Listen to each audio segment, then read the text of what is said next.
PCOD ഉള്ളവർക്കോ അല്ലെങ്കിൽ വരാതിരിക്കാനോ ചെയ്യുന്ന ആദ്യത്തെ tip 1 hour physical activity every day എന്നുള്ളത്. No compromise. അത് ജിമ്മ് തന്നെ പോകണമെന്നുണ്ടോ? എനിത്തിങ് അനങ്ങിയാ മതി, നടന്നാൽ മതി. ഫിസിക്കൽ ആക്ടിവിറ്റി നടന്നിരിക്കുന്ന നല്ല ഓടുന്നതാണ്. അല്ലെങ്കിൽ യു ക്യാൻ ഡു യോഗ. നിങ്ങൾക്ക് യോഗ ചെയ്തോളൂ. നിങ്ങളൊരു യോഗ മാറ്റ് എടുത്തിട്ട് യോഗ. ഞാൻ ജിമ്മിൽ പോകുന്ന ആളാണ്. പക്ഷെ ഞാൻ ജിമ്മ് തന്നെ വേണമെന്ന് ആൾക്കാർക്ക് പ്രിഫർ ചെയ്യുന്ന ആളല്ല. കാരണം ജിമ്മിന് ഒരു പ്രശ്നം എന്ന് വെച്ചാൽ നമുക്ക് യാത്ര ചെയ്യുന്നവർക്ക് പിന്നെ അതൊരു കാരണമാണ് അല്ലേ. ഞാൻ എങ്ങനെ ജിമ്മിൽ പോകും, ഞാൻ എൻ്റെ വീട് കോട്ടയത്താണ്, ഞാൻ കോട്ടയത്താണ്. ഞാനൊക്കെ ചെയ്യുന്നതെന്ന് വെച്ചാൽ ഞാൻ ഇവിടെയൊക്കെ ഓരോ ജിമ്മിൽ നമ്മൾ സംസാരിച്ചിട്ടുണ്ട്. അപ്പൊ ഞങ്ങൾ എവിടെയാണല്ലോ നമുക്ക് അതല്ല, നിങ്ങൾ യോഗ ചെയ്തോളൂ.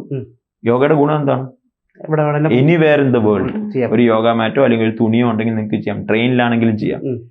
അപ്പോ അത് എനിത്തിങ്, ജിമ്മോ യോഗയോ എനി ഫിസിക്കൽ ആക്ടിവിറ്റി, സൂംബയോ, സ്പോർട്സ് ആണെങ്കിൽ പോലും ഫിസിക്കൽ ആക്ടിവിറ്റി ഷുഡ് ബി.